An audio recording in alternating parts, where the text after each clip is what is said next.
the matchup's going to be a lot more even because of that value from Tengu, because you're at a lower HP pool. Top lane. And then you get it back in your business. This lane from DC and Moon and Sax are able to go in. It's ridiculous. Look at the money. 5 minutes in and 1,600 gold. Yep. They're pushing the tower too. The cold embrace on the creep. And what the hell's the clock doing? I mean, does he want to give Moon like the quickest blink we've seen in? So let's see what Moon gets to jump. Hey, no points in epicenter yet. It looks like he doesn't need it. Straight in with the Burrow Strike. Misery as well. Bring him down low. A good shackle shot into the power shot. Brings Arjit low, but not quite low enough. Barfu comes in with the coach. They do end up finishing the SF with the blast from Saxon. Now they'll turn towards Arfu. A second Burrow Strike from Moon, catching out the clock. 5-0. They've kept the Naga Siren free farming. Rezo is still in the offlane. Misery has walked into a bit of a kerfuffle here. Misery managed to keep himself alive. He's trying his best here with the Soul Rip and the Decay, but it's not enough. There's 4 WG Unity. Gonna go into the Hawk. It's another nice little synergy you can do.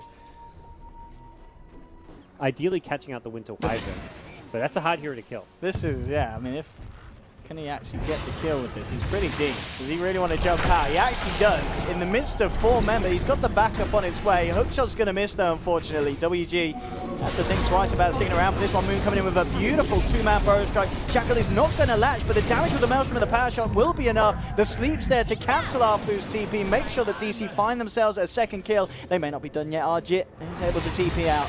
Lifestealer, Beastmaster, Lion, Clockcraft with 3 kills at 20 minutes. Saxon gone on Moon.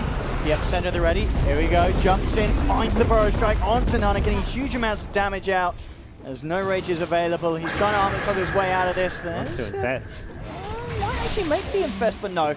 The blast perfectly timed there by Saxa. We'll see if they want to try and follow through with this. Arfu is looking for some action. What about the rocket flare? Is he going to commit for this? He tries to, but he's not going to find the hook shot.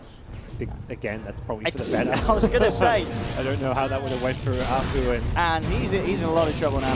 Power shot and last Maelstrom proc comes through, and this clock's out. Nana could be in trouble as well. Saxa coming in from the sideline, laying down the slow onto this Lifestealer. Nana to pay off his life as well, and they're not done. Oh, no. Rezo's moving forward. They've got the song onto both the Shadow Fiend and the Lion. Moon and Resolution closing in onto X-Nova. On the backlines, Weeha, Saxa, and Misery finish off.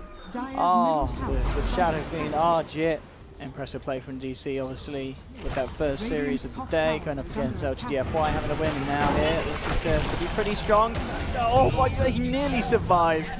The Glimmer Cape resistant, not enough to save him at the end of the day, but Moon wants to go back in with the epicenter, jumps in, hits the stun onto one. Shackle's not going to latch, so Nana will survive with the finger that should be able to take down the clock. They'll take the tombstone as well. They may be able to even find more. We gets the blink out. Arfu looking to chase down. Weeha just turns around and kills the clockwork. So does Weeha want to go for some sort of a play here? He may think about doing so. Shackle isn't going to lack. Big DPS items with range is not getting built. Surely he doesn't get it. No, they get the roar out. That all comes through, but he's already raged the Lifestealer, so he's able to kill off Moon. But here comes Saxel with the ultimate, cancelling the TP, holding Nana in place. They get the Lifestealer and the Beastmasters. DC turn around that play from WG Unity and slam it straight back in their faces. Possibly go high ground again. It's not like they're in any rush. Even if they get that Aegis and don't. Just on the edge. Really that must have been the last millisecond. That was close. He gets him. Oh, hello. All right. He actually survives for the time being. I mean, he does need to be careful. There was an epicenter somewhere here. Yeah, Moon epied on the Lion. They'll come in, they'll surround Kangaroo. Moon is out of mana. Nana coming in, they can't quite get the killer because of the cold embrace, keeping Moon alive. Arjit does have a Shadow Blade and a Requiem at the ready. Not looking for the stun. Arjit in the middle of it, all going for the big Requiem play. He'll get a huge amount of damage out. Weeha taken out by one more raise if he can find it, but it looks like he's already used. Weeha survives, and indeed Arjit, he didn't have the energy in the tank to pop him up, and in come DC back onto the SF. Moon jumps back through. They'll take the Shadow Fiend out. Nana trying to eat down on the tombstone, but DC, they're hungry. They're ready to chomp down on the Lifestealer himself. Gets himself inside one of the creeps. They just need to take that out, and they could finish him off. Saxa jumping in by into this. If they got the catch, though, that's the question. Jump off the catch. He's going to roar onto Weeha, but immediately the Winter Curse is back there. Lays it down onto Nana. Moon coming in the midst of it all. They're pop 3, they're pop 4. Arjit surrounded as well. DC just wiping WG to the ground. That was beautiful. Beautiful dodge from DC. It really, really was. To me, maybe Bristle's the most likely mid candidate. DC, they saw him come down, they got the ward out, and they saw the movements, they got the telekinesis into the initial stun, so they've got the damage to bring him down. He's going to try and cut through, but Weehaw ready and waiting. Surprise, he says, as he's there with the Blade Fury, and first blood to DC's mid. Now it's a 1, so now it's not 10 charges, you get up to 17. Oh, one lane as well, Saxon. A little bit of spot of bother. Arfu and Kangaroo trying to move in. The backup is there from Resolution and Misery, but then they've actually managed to turn it around here. They've taken not just one, but both of the heroes down. Oh, it was Kang getting off the cliff, but yeah. Oh, okay. Oh, he's back. He's pulled in. Not the bloodlust. The DD is still there. No. Oh, it's all too much here for WG. They're only going to lose both of the heroes. It's another 2 kills. The best chase. And look at this up top. They want to try and get Arjit. They need to get a setup stun though. Saxa and Misery are there. Misery's going to be, he might still be in the night vision in fact, and it looks like it doesn't matter. Moon able to close the gap. They've got not quite enough chain stuns though, as Arjit's able to survive with the time lapse, and now they're just going to turn a fight into DC. The Crusher and Kangaroo coming out onto Moon, and they'll end up punishing the Nyx assassin. And they may even get more as Arfu rolls across with the block up. Saxa has the stun. They'll turn around with a Fade Bolt, but they're ready to dive in deep as Arjit closes in onto the Ruby. Just needs to get the right, he doesn't even need the right click.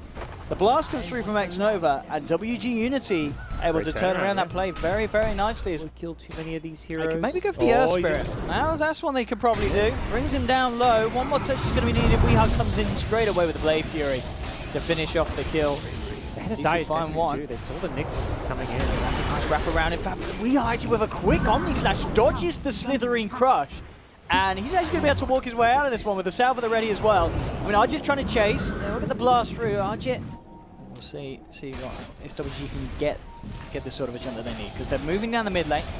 Misery there alongside Saxa, but again, Saxa with the stolen future going to be incredibly elusive, but now a good crush from Kangaroo. Catches both out. They should be able to get both of these kills here, WG, and that's exactly what they need. Plays like this, setting up for 2 tasty kills. Kangaroo and the Blink plays. At least he needs to push without the thread, the split push, and that split push is coming too slow that you probably feel like you can go for this. Yeah. And they need to as well. They jump immediately in onto Moon. Moon's going to be bombed. He's got no buyback. And this is the pace that they need, because obviously with the Shadow Plane into Silver Edge build that Weehaw is going for, once that Silver Edge is out, Nana's game is sort of ruined. If you get the touch on the Bristle, he's going to melt very, very quickly.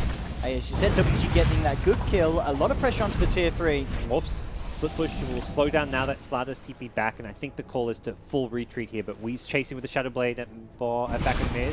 With the Omni Slash jumping and the Blade Fury follow, Nana would be in trouble, finally dropped. He's not the only one that Weehaw was able to take down as well with that play. A good crush, potential turnaround with the Amplify out. Can they actually find anything in return? That's the question. No, they can't. Saxa with a quick Fade Bolt to the back of Slaughter, and indeed, Resolution.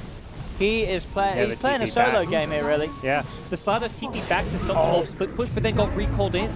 They thought Morph was out. It was probably the Slaughter saying like, okay, Morph isn't split pushing anymore. We're good. But then he stuck around. And they can't get. He's got Manta, so he's fine. We can chase him, but yeah, he's got too much HP. There's no way they kill him. And his illusions are almost killing Arthur as well. They won't, but it's kind of dear. I mean, Resolution has had two great games here, and this game, certainly there's been more kind of positives for WG than Game 1 had, but the overall image is very much that DC are on their way to victory here. Now for Weehaw, he's got the Silver Edge, so Nana has to be so careful about taking that first touch in the fight, otherwise he's going to melt.